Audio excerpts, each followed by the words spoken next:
Okay, so let's just get right into it. So I've done one eye, and then on the other eye what I've done is I've put my base on, which was just the Urban Decay Eden Eyeshadow Primer. I've put that all over my lid and around the inner corner. And then I used a brand new product, which was the Makeup Forever Brow Gel. These aren't out yet, but don't worry about that because I'm going to do a full video on just how I've been doing my brows recently, so that'll be coming next week probably. It'll just be a wee short one. Yeah, so let's just get right into the shadows. So like I said, I'm using the Kat Von D palette here. I'm going to go straight in with the shade Linen, which is a complete and utter white. I'm just using a blank canvas E42, just a flat brush. I'm taking a lot of that white shadow and really packing it around the inner corner of my eye.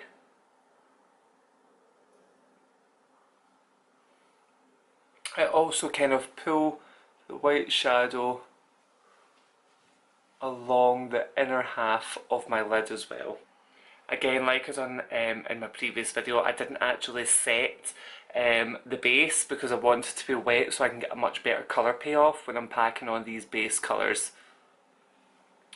Next, I'm going to go in, actually not with this, because as much as it's a great palette, I really don't think there's a good brow bone highlight at all in this palette.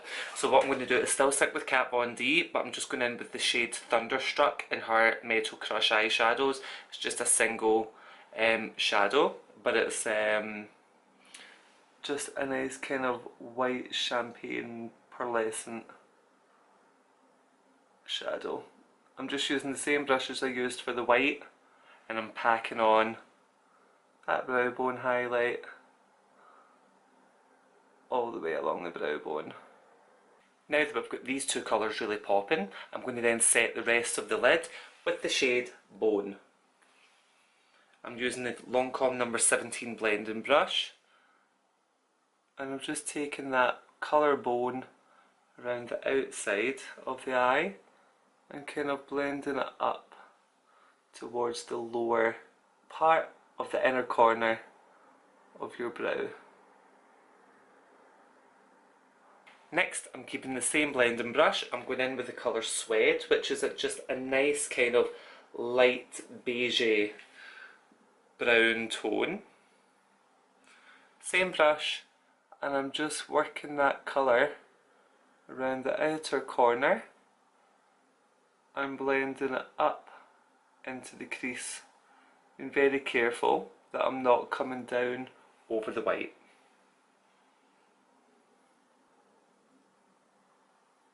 Next, I'm going with the Zoeva 228 Luxe Crease Brush, and I'm going in with the shade Oak, which, to be honest with you, is a really disgusting looking brown colour, but when it's on it looks quite nice. I just think it looks a wee bit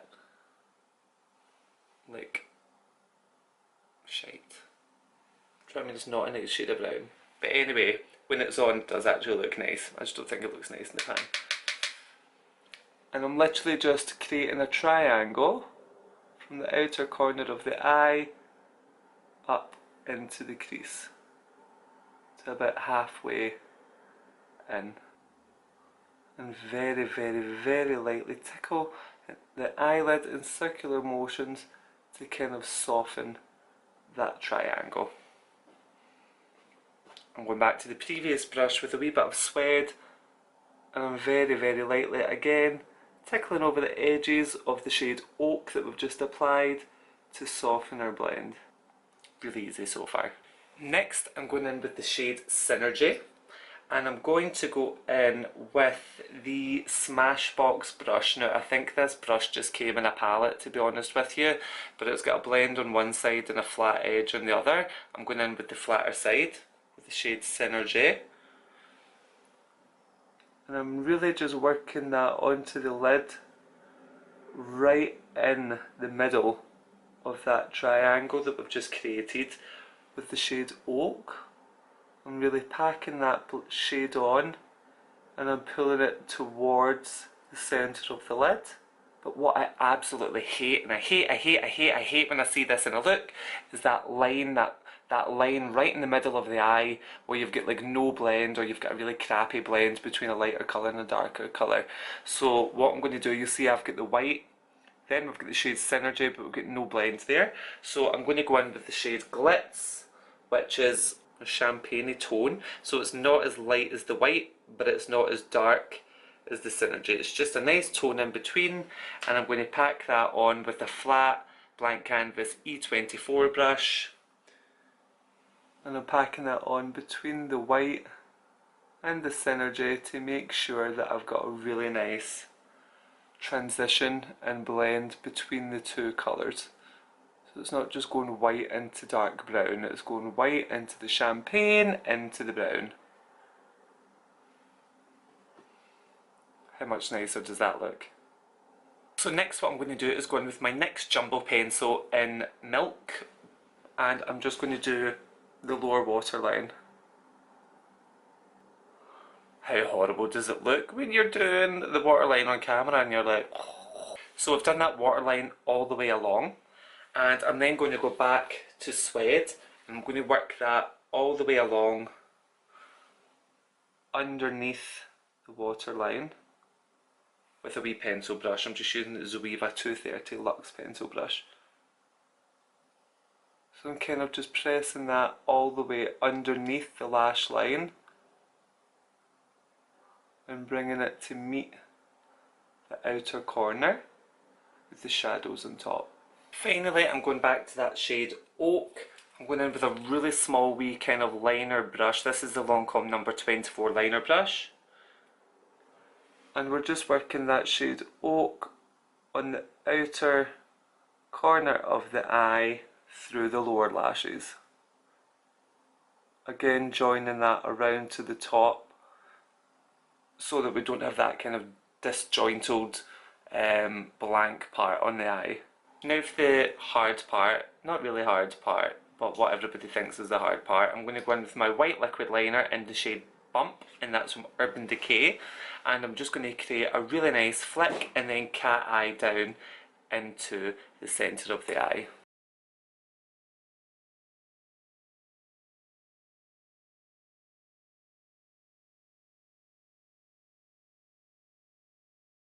Next I'm going to go in with my Makeup Forever Excessive Lash Mascara, and I'm just going to load that onto the top and bottom lashes. Being careful, of course, not to get it onto the white liner. If you get it onto that white liner, you're pretty much fucked. And finally I'm going to finish off the eye with a pair of Ardell Demi Wispy lashes. The only reason I'm using these is because they've got an invisible band. If you're using a white liner, really whatever lashes you put on needs to have an invisible band.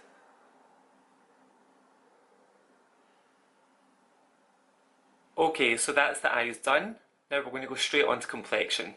I'm going to start off by using the Makeup Forever Smoothing Primer. And I just really work that all over the face to give me that super smooth, flawless, pore-free finish. My pores are horrific. Foundation wise, I'm going to use the Too Faced Born This Way foundation. Now for anyone that hasn't tried it, this is a full coverage, really hydrating, really dewy finish foundation. I think it's quite rare, apart from the L'Oreal. I think it's quite rare, apart from the L'Oreal Pro Glow, that a foundation that's really dewy is so long wearing. But yeah, the Born This Way Too Faced one is.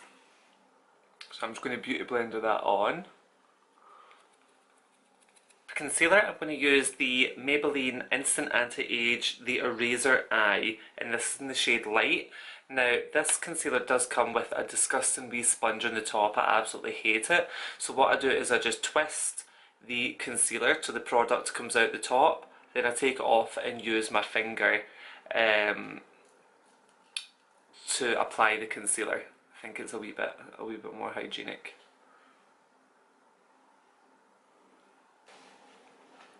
So I've created those triangles under the eye, going in with the top of my beauty blender to blend that into the foundation. Being careful not to ruin my under eye blend. I'm going to go in and I'm going to set all of that with the Makeup Forever Ultra HD powder and the Makeup Forever 126 powder brush. Now I don't bake with this, I literally just use it to set and finish my foundation and concealer. on this brush. Oh, it just feels so silky soft. It's so nice. You know how that way when you just get brushes that you could just like randomly sit and just like stroke them as if they're your dog or your cat, but it's actually a makeup brush. Only someone that's really like makeup obsessed will completely get what I'm saying. To contour, I'm going to go in with the NYX contour palette and a trusty big no number contour brush, and I'm literally just going to run it over all of the contour colours. I'm really not too particular about what one's the best, just run it over all of them and contour your lower cheek and around the temple area, the hairline. Now, with this look, I really want to add that glow, so I'm going to go in with the MAC Extra Dimension Skin Finish in Soft Frost with that big Morphe brush, which is manky, I'm afraid. But I love this one because it really has, like, it's got a real kind of pinky purple undertone to it for the highlight, which will just tie in really nicely with the lip that I'm going to be adding.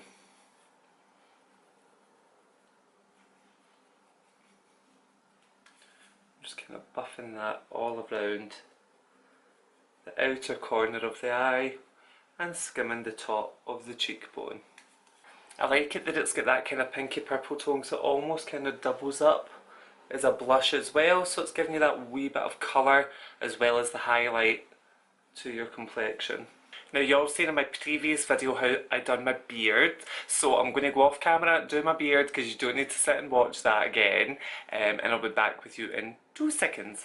There we are. Now that I've got my beard on, I do think I look like this, especially the fact I've got my wee camel jacket on, and we've got the white liner. I do think it needs more of a dramatic lip. So I'm going to go in with the Makeup Forever 12C liner, which is a deep purple, and then the Makeup Forever Artist Rouge Creme lipstick, which is a deep purple as well, and it's shade C506. So I'll let you see if I swatch it on the back of my hands there. Oh, how gorgeous a colour is that. So I'm going to put them on very quickly here.